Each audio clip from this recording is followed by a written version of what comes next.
Olá a todos, pessoal. Nós estamos começando hoje mais um programa Fala Prograde, uma parceria da URGS TV com a Prograde, a Pró-Reitoria de Graduação, e que conta com o apoio do nosso grande parceiro Incluir, o Núcleo de Inclusão e Acessibilidade.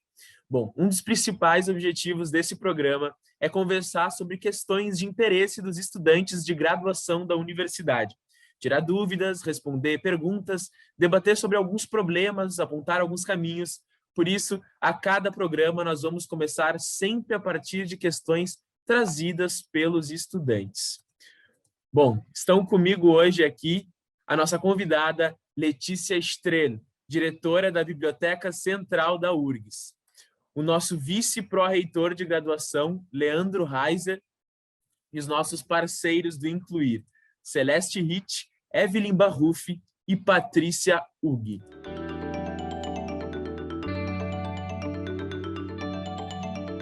Então, começando com a nossa primeira pergunta para a nossa convidada, Letícia, com as bibliotecas fechadas por causa da pandemia, como ficou o acesso às bibliografias para a realização das atividades de ensino?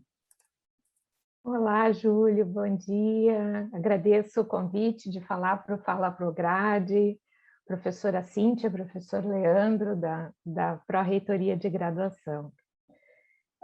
Bom, foi um grande desafio para nós das bibliotecas a continuar, né, esse importante trabalho de suporte a todas as atividades de ensino, né? As disciplinas, elas têm uma das suas estratégias didáticas está muito relacionada com acesso às bibliografias, e nós, com a interrupção dos expedientes presenciais, então nós tivemos que nos reestruturar de forma a atender a todas essas necessidades com os documentos eletrônicos. Por sorte, na verdade, não exatamente por sorte, né, mas por uma visão, eu acho, de uma década, praticamente, de investimentos da Biblioteca Central em bibliografias eletrônicas. Eu acho que nós temos um dos maiores acervos de e-books do Brasil, e um investimento que vem de uma década já. Então, nós tivemos este desafio já partindo de uma boa infraestrutura de bibliografia, com muitas coleções eletrônicas, e principalmente a gente também, por uma sincronia, né, estranha, os expedientes foram interrompidos, os expedientes presenciais foram interrompidos em março, e em setembro do ano anterior a gente tinha lançado uma nova versão do nosso catálogo, né, que sempre foi conhecido como SAB, né, o Catálogo dos Acervos das Bibliotecas da URGS, e nós lançamos o SAB+, que é essa interface de busca integrada do catálogo dos acervos permanentes da URGS com todas as nossas outras assinaturas. E isso, quando nós chegamos em março, nos colocou numa situação muito mais tranquila, considerando que a gente tinha todos esses anos de investimento em documentos eletrônicos e também, fazia poucos meses, um catálogo que dava conta de reunir todas essas informações que ficam dispersas no portal CAPES, no Lume, na minha biblioteca, que é uma base de dados muito utilizada pelos estudantes, e congregada, então, nessa busca integrada que nós tínhamos lançado fazia pouco tempo. Então, acho que a gente teve uma situação muito favorável, apesar de todas as dificuldades que a pandemia nos colocou. Perfeito, Letícia, muito obrigado. Então, agora eu queria fazer uma segunda pergunta. O acesso às publicações exclusivamente em formato eletrônico, ele impõe desafios adicionais para os estudantes no ensino remoto? Como é que as bibliotecas têm buscado auxiliar os estudantes a adquirir novos hábitos de leitura? Júlio, essa pergunta ela é fundamental, porque na realidade a gente, em relação aos documentos eletrônicos, a gente tem basicamente dois desafios, né? O primeiro é da infraestrutura, que é essa primeira parte que eu mencionei, que está relacionado com a gente ter acesso aos documentos eletrônicos e ter uma coleção de documentos eletrônicos, e isso nós, então, tínhamos, o que foi muito favorável. Por outro lado, a gente percebe que há 20 anos atrás houve uma virtualização dos acervos, principalmente dos periódicos, né? Então, são aqueles artigos científicos que, como resultados de pesquisa, eles passaram a ser acessados não mais no formato impresso, mas agora no formato eletrônico. Isso há 20 anos atrás, no caso dos artigos científicos. No caso dos livros, né, o livro ele é um documento maior do que um artigo. Um artigo costuma ter 15 páginas e um livro centenas de páginas.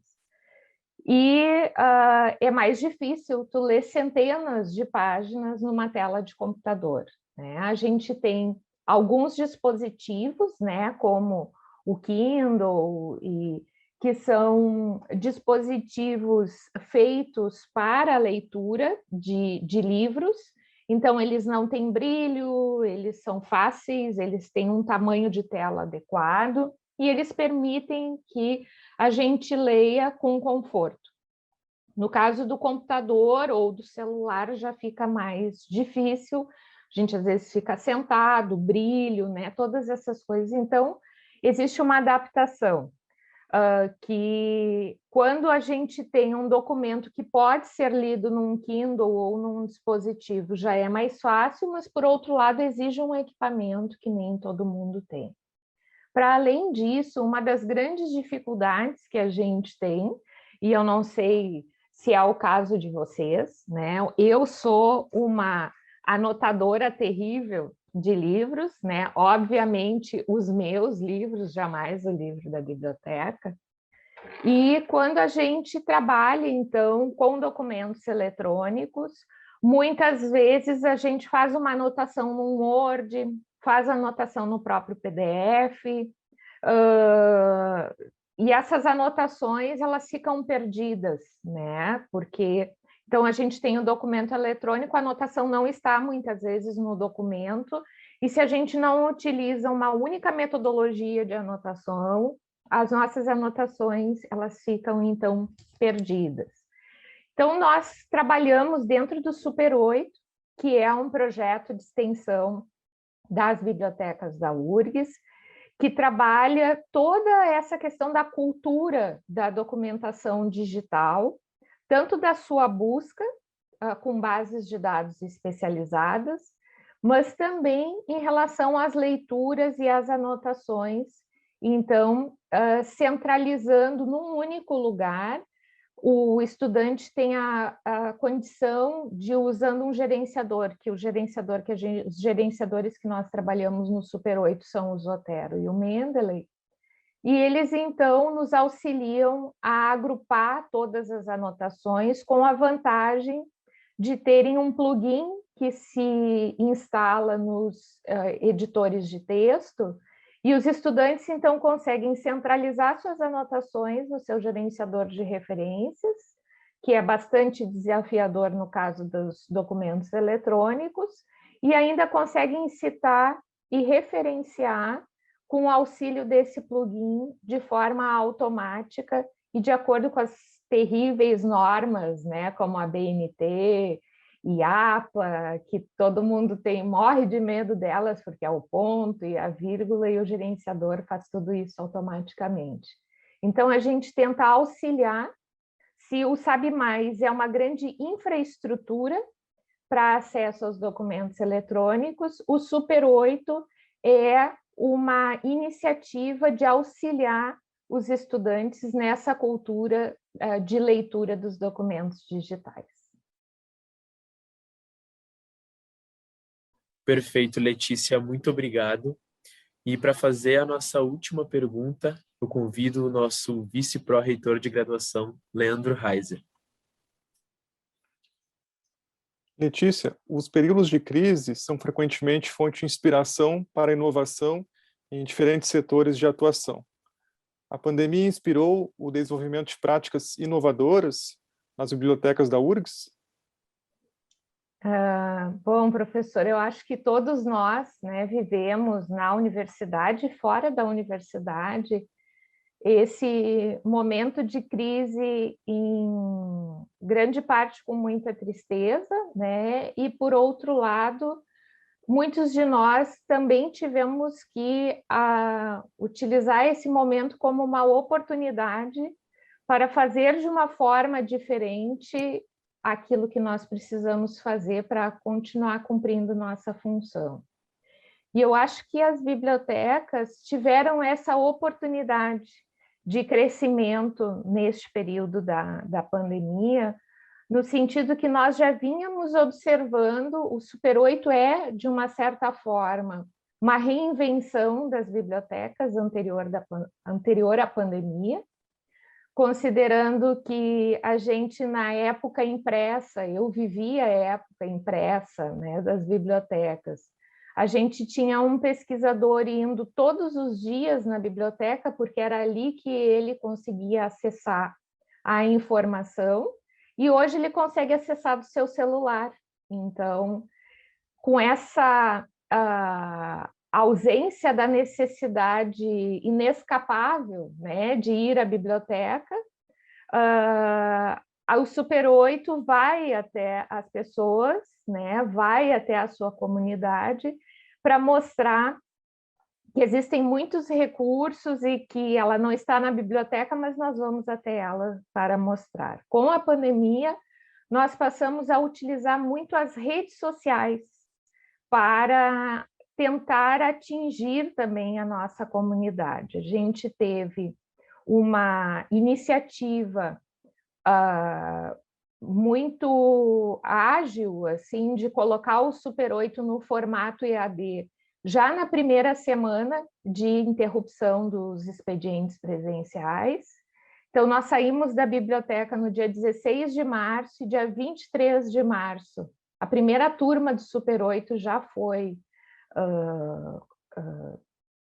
ministrada em formato eletrônico, com técnicas de EAD, e depois nós nos mantivemos, então, produzindo e presentes na vida dos estudantes a partir da produção de materiais para as redes sociais.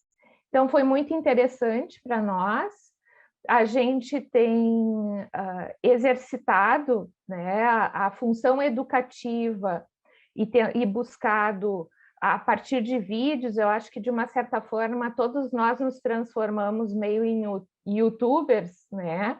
O que é bastante difícil, né? A gente falar para uma tela de computador e fomos nos adaptando por causa dessa necessidade de distanciamento social, mas também uma necessidade natural do ser humano de conexão e de interação, que eu acho que as bibliotecas se reinventaram utilizando essas plataformas, exatamente porque está no nosso DNA a presença na vida dos estudantes. Caso contrário, a gente perde a razão de existir e, portanto, a gente rapidamente se reinventou e eu acho que foi uma grande possibilidade. Muito obrigado, Letícia. E bom, depois dessa nossa conversa sobre esse tema das bibliotecas, a gente encerra o nosso Fala Prograde. Gostaria muito de agradecer a presença de todos aqui, agradecer a Letícia Estrela, diretora da Biblioteca Central da URGS, nossa convidada, ao nosso vice-pró-reitor de graduação, Leandro Reiser, e, claro, o nosso grande parceiro, o Incluir, com as intérpretes Celeste Ritt, Evelyn Barruf e Patrícia Hug. Muito obrigado e até o próximo Fala Prograde.